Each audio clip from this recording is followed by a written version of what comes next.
una clara cultura machista, ¿no? Que se expresa de manera sistemática, y hay una parte que lo dice muy bien la sentencia, en donde establece que durante todas estas violaciones, la verdad es que son terribles, desde tocamientos, desde violaciones a las mujeres, agresiones sexuales de la más baja posibilidad humana que se puedan imaginar que sufrieron, todas ellas. Además, algunas con hijos, con esposos, viendo cómo eran abusadas por estos policías que pues, desde luego no actuaron de manera diligente y con la inmediatez con las que se supone se debe de actuar. Recordemos que las policías están para prevenir delitos, para prevenir infracciones administrativas. Cuando estas se cometen, pues sí se tiene la facultad de proceder a una detención, pero siempre con un uso proporcional de la fuerza pública, sin incurrir, por supuesto, en violaciones a derechos humanos, ¿no? Es una obviedad, pero al final de cuentas, pues aquí se hizo todo lo opuesto. Todo lo que no les permitía la ley, todo lo que no les facultaba la ley, pues lo hicieron estos policías. Y la parte que me parece, ya para cerrar esta idea, la parte que me parece muy interesante de comentar es las expresiones, las ofensas, la violencia verbal que los policías, el personal médico, los ministerios públicos ejercieron en contra de las mujeres. Y aquí me voy a detener a leer una parte de las conclusiones de la Corte, en donde se dice que todas estas, dice, si bien se concluyó que el conjunto de agresiones cometidas por policías en contra de las 11 mujeres constituyeron tortura y violencia sexual. Fíjense, esta parte es muy interesante, muy importante. La Corte Interamericana estimó pertinente realizar algunas consideraciones adicionales sobre la violencia verbal y estereotipada a la que fueron sometidas en el marco de estos hechos, debido a la naturaleza de dichas expresiones, su carácter repetitivo y consistente en todos los casos y la ausencia de una respuesta adecuada por parte del Estado al respecto.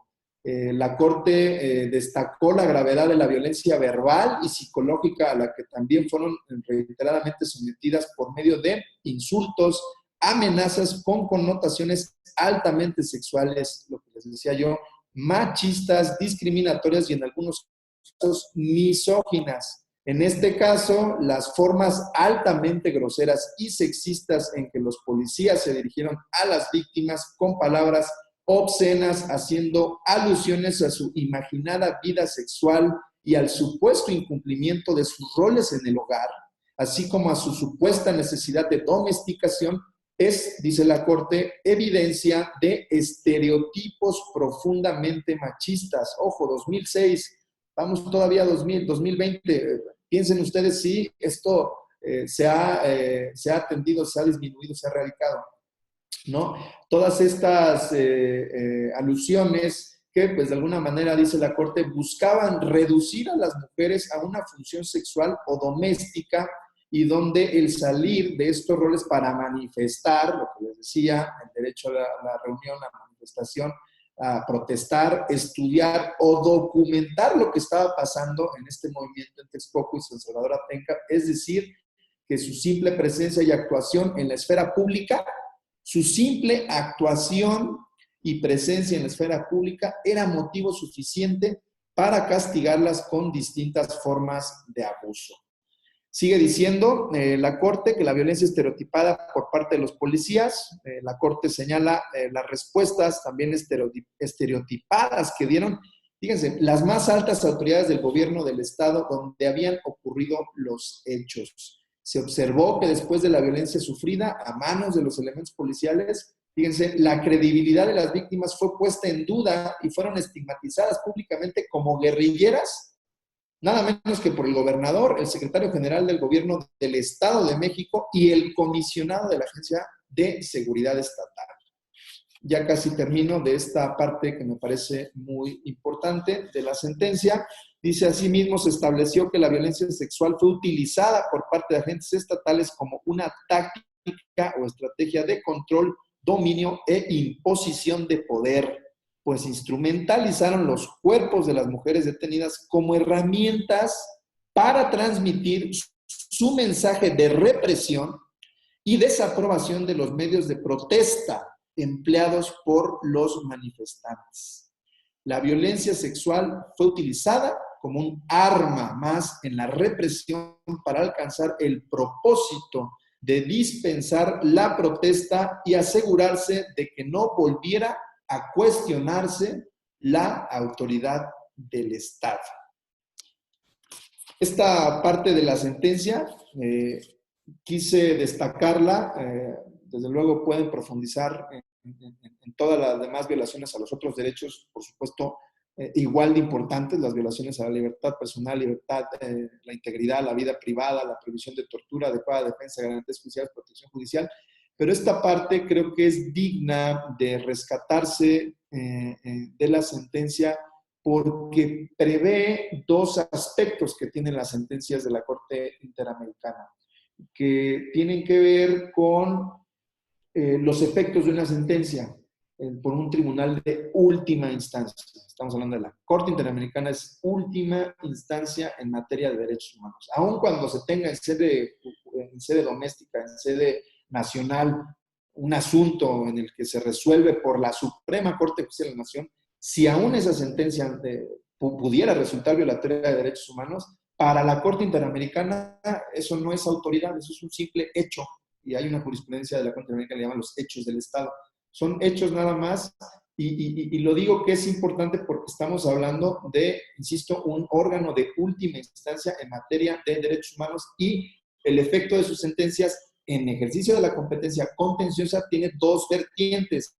Lo que se conoce como cosa juzgada, es decir, los hechos constituyen ya esta sentencia una norma individualizada para el caso en concreto que reconoce violaciones, reconoce derechos, impone obligaciones, impone reparaciones, responsabiliza al Estado por cuanto al hecho en materia de juicio.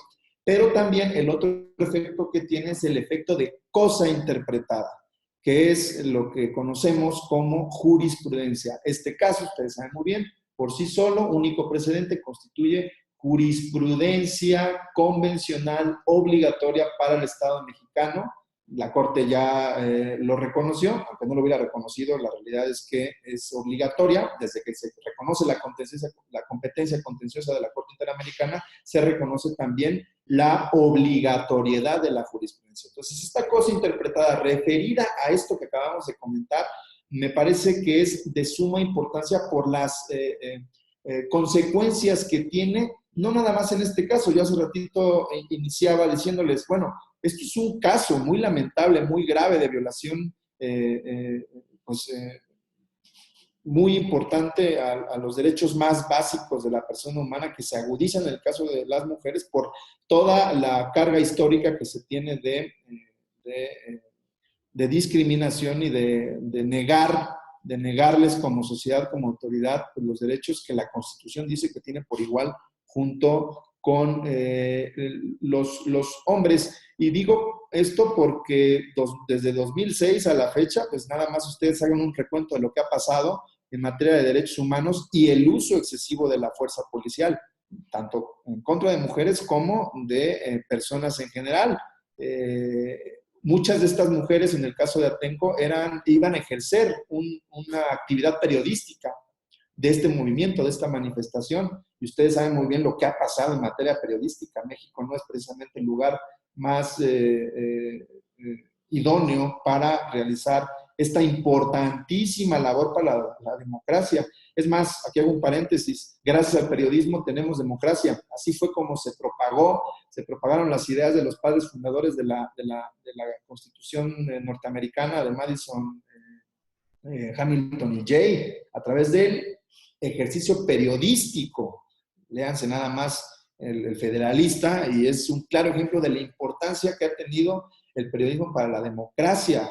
La democracia se la debemos al periodismo y sin embargo le estamos pagando con inseguridad, con muertes violentas, con actos de represión, actos de censura y todo lo que ustedes conocen que pasa todos los años. El caso de Ayotzinapa, qué decir, vuelvo al tema ya del uso excesivo de la fuerza policial.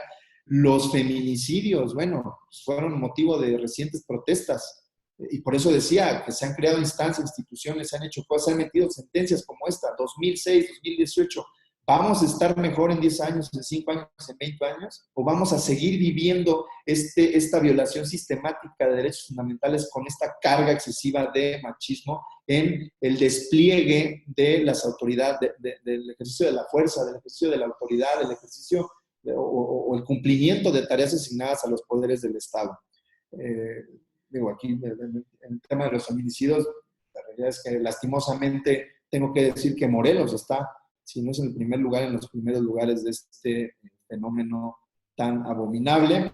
La seguridad pública, qué decir de la militarización del país, ayuda a la militarización del país que es posterior a esta sentencia, ayuda en algo para poder de alguna manera evitar que esto se vuelva a repetir. Yo tengo mis dudas. La verdad es que si ustedes analizan el decreto que expidió el presidente de la República, pues no cumple con los estándares internacionales que ha emitido precisamente la Corte Interamericana de Derechos Humanos, específicamente por cuanto hace al tema de proporcionalidad. La temporalidad nada más se funda en una reforma constitucional a nivel federal, pero carece, es un acto subordinado a la Constitución, por tanto le aplican todas las garantías que prevé el Código Supremo. Una de ellas, motivación y fundamentación. La motivación de ese decreto de militarización del país, de uso temporal de las fuerzas para tareas de seguridad, la realidad es que deja mucho que decir. Y bien, al final de cuentas, todo esto, todas estas cosas que están pasando, lo que generan son abusos. No somos el único país, me queda claro. Recientemente en Estados Unidos han tenido también movimientos que tienen que ver con el uso excesivo de la fuerza. Recordarán ustedes el caso de George Floyd. Pero bueno, para ir cerrando el tema, yo sí, siempre que hablo de cuestiones relacionadas con uso o con tareas de seguridad, siempre sugiero y digo una frase: un teléfono puede salvar una vida o muchas. Grabar el despliegue de una tarea de seguridad, de un operativo, muchas veces puede inhibir un abuso, un exceso, o de alguna manera puede permitir fiscalizar, exigir una rendición de cuentas hacia las autoridades o documentar una violación a derechos humanos. En el caso, por ejemplo, decía hace ratito de George Floyd, ese caso se supo gracias a un teléfono, ¿sí? Gracias a cámaras de videovigilancia. Pero no es porque haya pasado ese caso de manera aislada nada más, como tampoco pasa el caso de las mujeres de Atenco, de estas 11 mujeres nada más. Deben de existir un sinfín, un sinnúmero de abusos policiales, militares, en tareas de seguridad, en tareas de combate a la delincuencia, en todo esto que está a cargo del Estado, en donde pues la realidad es que pues es una violación sistemática a derechos fundamentales, y por eso es que yo siempre digo, un teléfono puede ayudar, puede salvar una vida, y siempre se me cuestiona, específicamente cuando lo digo frente a autoridades policiales, me dicen, es que no pueden grabarnos, no pueden de alguna manera documentar vía captación de audio y video lo que se hace en un operativo, ¿no? Y la respuesta es claro que se puede. Los particulares podemos hacer todo aquello que no nos esté prohibido. Tenemos un derecho a la información, y la captación de audio y video se convierte finalmente en el ejercicio de ese derecho, en el poder documentar información de algo que puede o es cosa pública. Las tareas de seguridad son cosa pública y por eso tenemos el derecho a documentarlos, porque me han preguntado también, ¿y cuál es el fundamento? Bueno, no lo necesitamos porque no está prohibido, pero si lo quieren, lo tienen en el texto constitucional, derecho a la información. Y ya nada más para el correlativo, que ahí sí no tienen derecho, porque también es frecuente que las corporaciones policiales graban a los particulares. Ahí sí, si no se tiene una ley que lo permita, pues no se puede. El artículo 16 constitucional es un acto de molestia. Nadie puede ser molestado en su persona, familia, bienes, posiciones o derechos si no es mediante mandamiento escrito de autoridad competente que funde y motive la causa legal del procedimiento. Si no lo tienen en ley, no lo pueden hacer. Ya, y sin dejar de mencionar que muchas veces son teléfonos no oficiales, son privados, entonces peor tantito, ¿no? Entonces, última reflexión, llamar a todas y todos ustedes. A mí siempre me preguntan que si yo respeto a las mujeres, que si yo puedo ser un ejemplo de respeto a las mujeres, que si no soy machista. La realidad es que pues, aquel que lo sostenga miente. La realidad es que todos tenemos una educación, una formación, una historia cargadamente con contenidos machistas. Sin embargo, lo que sí podemos hacer todas y todos desde los distintos ámbitos en los que nos desenvolvemos, y regreso a todas las posibles formas de violencias civil, en lo familiar, en lo social, en lo económico, en lo laboral, como jefe, como compañero de trabajo, en lo político, en el tema religioso, en la salud, por cuanto al respeto, a la integridad, a la sexualidad, a la vida. En fin, en todo esto lo vivimos todos como personas, seamos hombres, seamos mujeres, seamos autoridad, seamos particulares, lo vivimos todo el tiempo y siempre, todos los días, todas las horas tenemos la gran oportunidad de hacer o dejar de hacer algo en todos estos aspectos de nuestras vidas para ir avanzando poco a poco hasta alcanzar esa igualdad sustancial, para que esta igualdad sustancial no deje lo que decía inicialmente, no quede en una simple declaración retórica que todos los políticos dicen que respetan, en la realidad pues tenemos casos como todos los días es una oportunidad para ser mejores, y yo los invito a que este pensamiento lo reflexionen y en la medida de lo que sea posible desde sus distintas trincheras traten de implementarlo, porque todos tenemos en términos de la Comisión Americana de Derechos Humanos deberes para con los demás, con la sociedad y para con la humanidad. El tema de la igualdad, de la no discriminación es un tema de humanidad. Y si no nos involucramos todos, por más que le exijamos a las autoridades, pues esto no va a cambiar. Hasta aquí dejo esta charla, esta reflexión sobre esta sentencia, desde luego con el ánimo de provocarlos y que la consulten y profundicen en el tema. Muchísimas gracias. Muchas gracias, presidente, por su intervención, y abriría un espacio, si me lo permite, para que las personas que tengan alguna duda o algún comentario respecto a los temas correspondientes a esta sentencia pudieran expresarlo. Ponemos a la disposición de las y los participantes que si tuvieran alguna duda pueden escribirla en el chat para compartirla con nuestro invitado, o bien también pueden solicitar la palabra y activarles el micrófono. Les pediría amablemente que utilicen estas vías para que podamos aclarar alguna duda o comentario que tuvieran al respecto.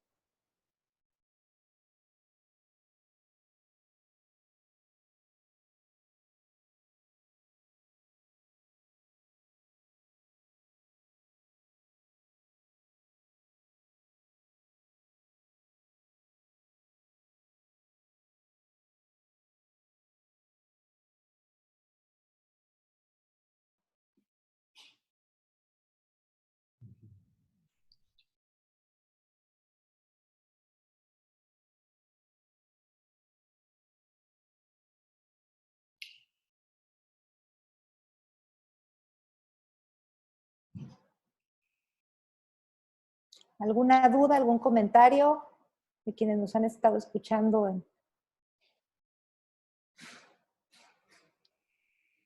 Hacen comentarios respecto a la participación, todo el tema excelente, gracias al presidente de la Comisión de Derechos Humanos de Morelos. Es un comentario de Abigail Pérez Salgado.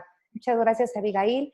¿Alguien más que tuviera alguna duda, alguna inquietud referente a lo que hoy el maestro Israel nos compartió?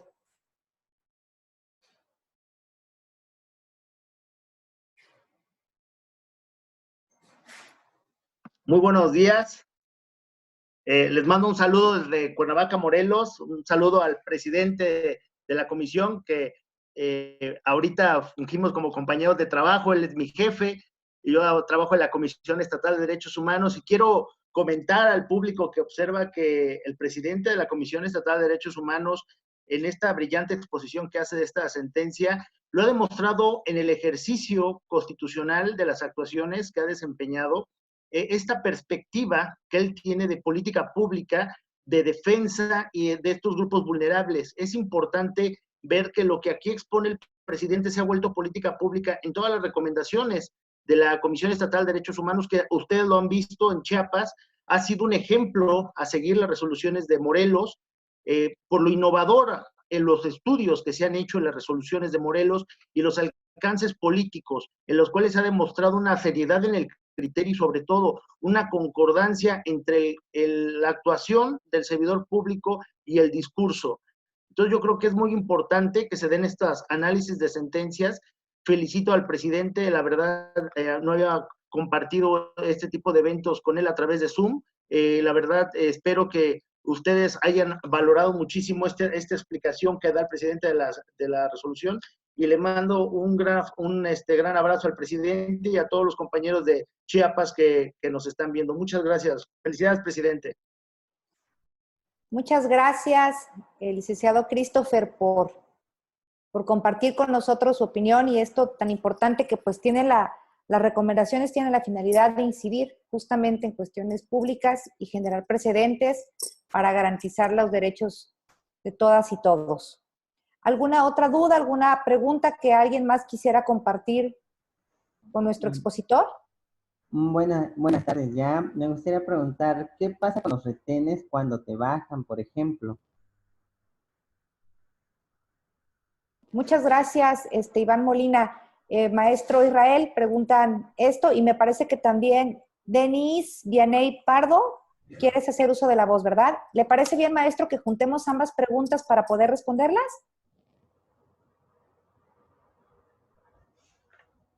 Permítame porque creo que no me escuchó. Un segundo. Sí, por favor, ¿Sí? adelante. Okay. Muchas gracias, presidente.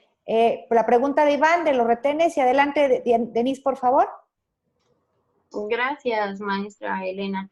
Bueno, va un poco más enfocada, justo lo que usted decía, respecto a los precedentes que se crean, ¿no? A mí me crea un poco de duda, o más bien me gustaría escuchar la opinión del maestro Israel acerca de hasta dónde existe ese parámetro, ¿no? De los derechos de los manifestantes con los de los policías y la importancia que tiene el actuar de los policías. ¿Por qué?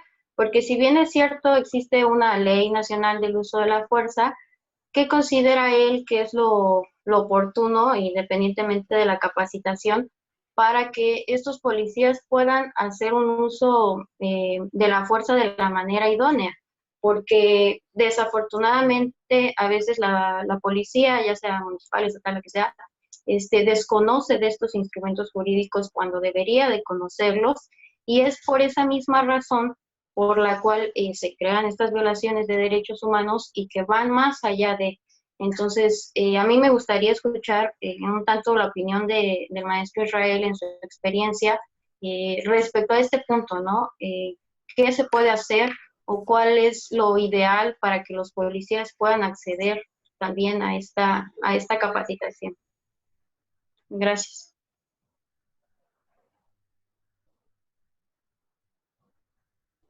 Gracias. Por cuanto al primer cuestionamiento que tiene que ver con los retenes, son sin duda una violación al artículo 11 constitucional, que es el de la libertad de circulación o de tránsito.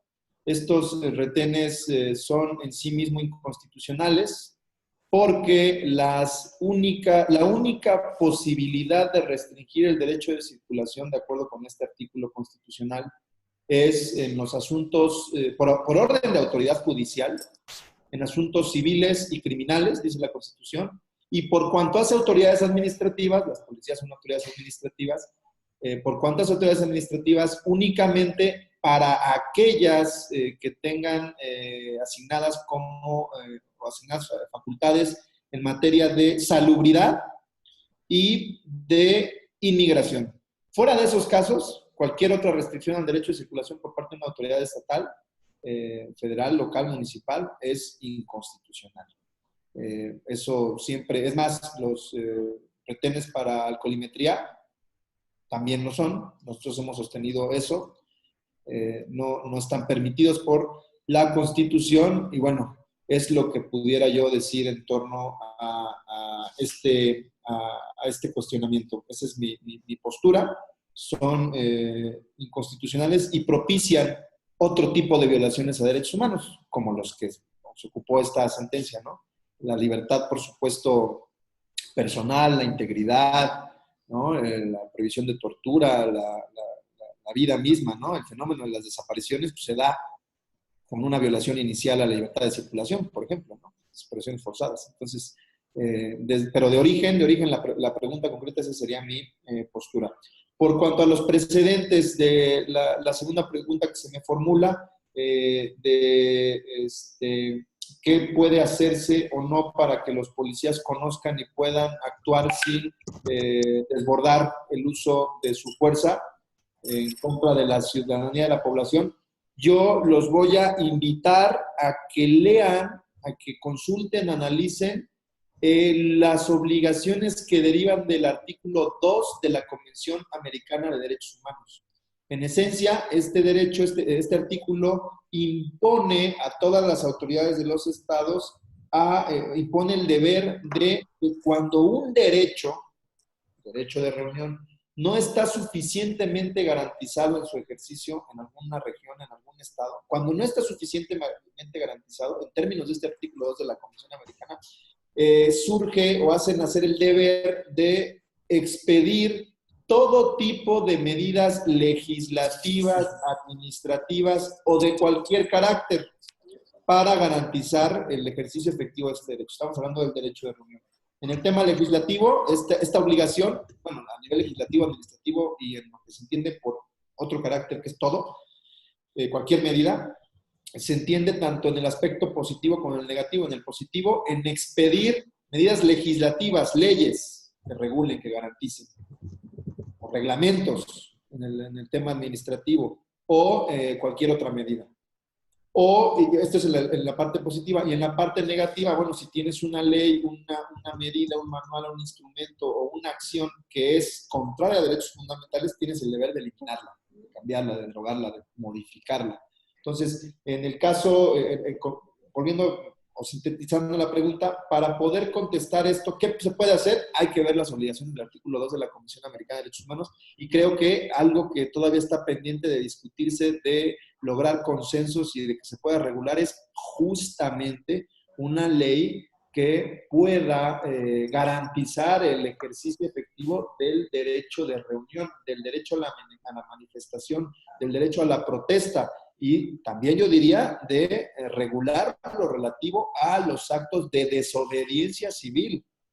Creo que es importante reconocerlo, esto último, como derecho humano. Y por supuesto el tema de que las autoridades no conocen, que no están capacitadas, ahí entra también el tema, medidas de cualquier otro carácter. Capacitación, ahí tenemos la capacitación, los policías tienen que capacitarse, son de las cargas que tiene que cumplir el Estado. Finalmente volvemos al inicio, y por eso me detuve al inicio en el tema del derecho a la libertad de reunión. No se puede reprimir, se debe de garantizar, se debe de proteger la integridad y los derechos de terceros. ¿Cuántas veces no hemos visto que en una manifestación, en una protesta en la Ciudad de México, pues se rompen o se hacen actos de vandalismo, y no del monumento, porque eso es una discusión interesante. Me estoy refiriendo a daños en propiedad privada. ¿Está o no protegido ese tipo de conductas en términos del derecho a la manifestación de las ideas, el derecho al ejercicio de la libertad de reunión? Pues creo que podemos coincidir que no. Pero ya no estamos tan seguros en el tema de las pintas a monumentos. Eso no parte del derecho a manifestarse. Es una discusión, la verdad, bastante interesante. Yo estoy porque sí debe de protegerse a nivel del derecho a la manifestación. Yo estoy por eso, la verdad. Bueno, al final de cuentas se tiene que regular, ¿no? Dice por ahí un autor, es muy común, ¿no? Bueno, oye, pues hay un cierre carretero por unos manifestantes porque no tienen agua y están bloqueando una de las principales arterias de una ciudad. Nuestro derecho a manifestarnos. Pues sí, pero ¿qué pasa con los derechos de terceros? ¿Qué pasa si va a cruzar por ahí una ambulancia? Si hay un incendio y está atorado un coche de bomberos, ¿no? Quizás en una ley, en un instrumento, en una regulación se pueda hacer compatible, ¿no? Bueno, vamos a dejar un carril libre.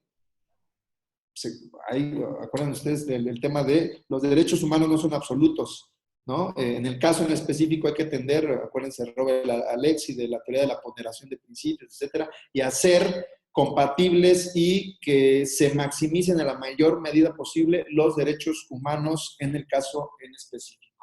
Estas serían mis reflexiones en torno a esta segunda pregunta.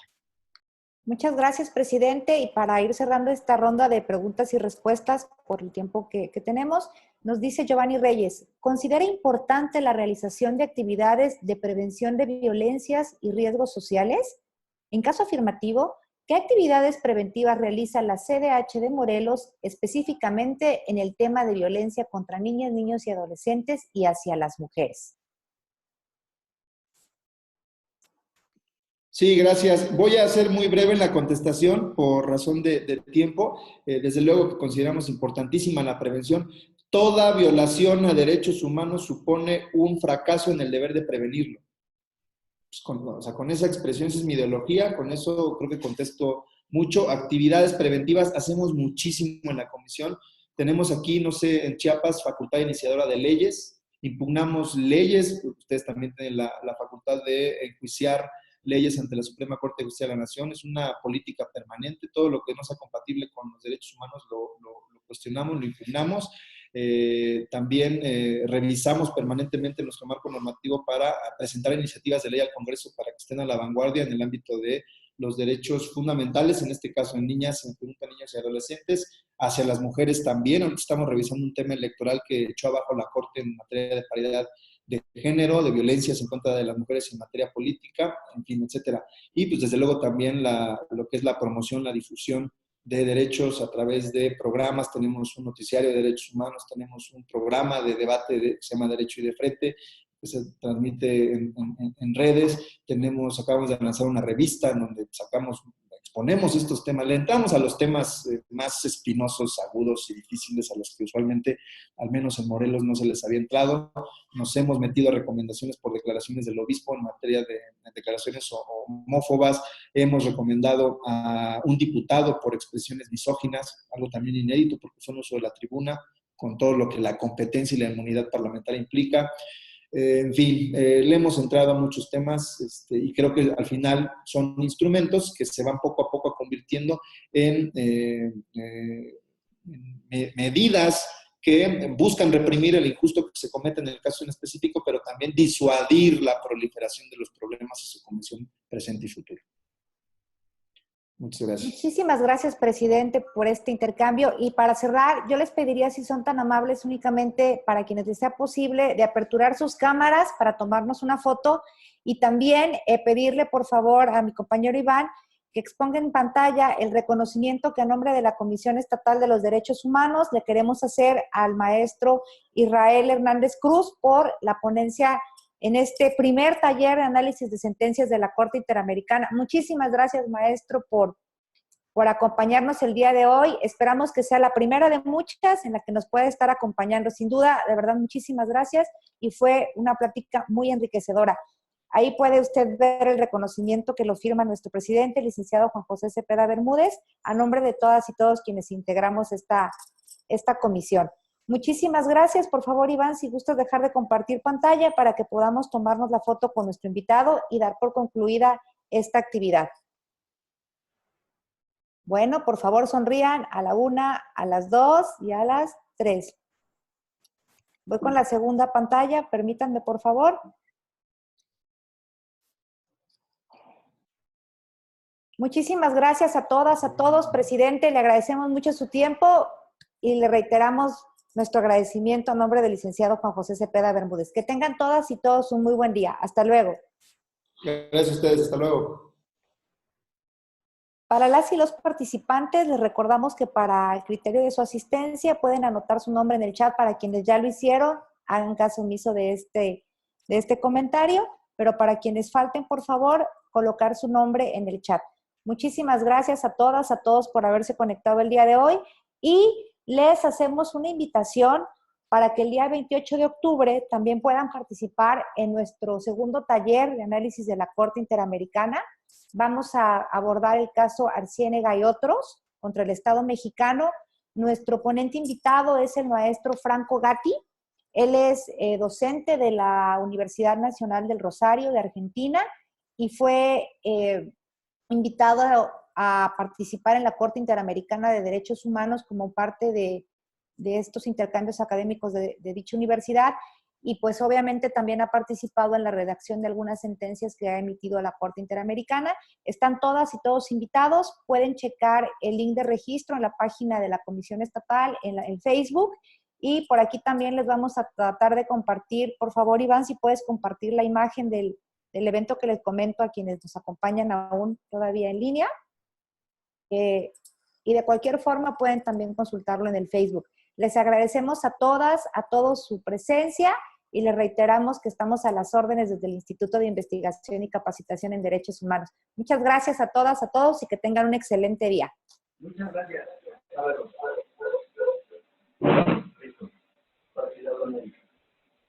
Gracias.